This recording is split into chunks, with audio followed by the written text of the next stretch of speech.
نداء للبنك الأهلي المصري، بنك أهل مصر وكل الناس المشرفين عليه. دلوقتي زي ما احنا شفنا الفترة اللي فاتت، الأيام دي يعني إن البنك CIB منزل أوفر جامد جدا، إن كل العملاء بتاعته اللي بتدفع بأبل بي والكريدت بياخدوا القهوة من سلنترو ب 10 جنيه. القهوة دي تمنها في حدود 90 100 جنيه، بياخدوها بس ب 10 جنيه. وقبل كده CIB برضو كان منزل اوفر في اول ما نزل الابل بي جديد، ان هو لو اي حد اشترى من الهايبر ماركت عامه، او مش فاكر منين بالظبط، هياخد فوق ال 10000 بوينت هديه.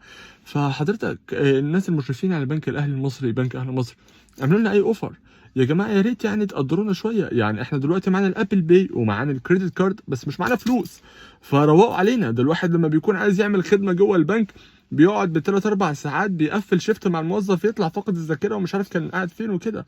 فيا ريت تروقوا علينا لان الدنيا صعبه خالص.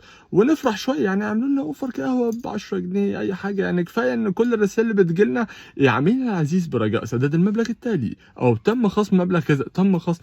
فاحنا عايزين رسائل عروض، رسائل اوفرز، مش كلها خصومات وبرجاء سداد والدنيا دي. عيدوا علينا بقى، عيدوا علينا، وكل سنه وانتم طيبين.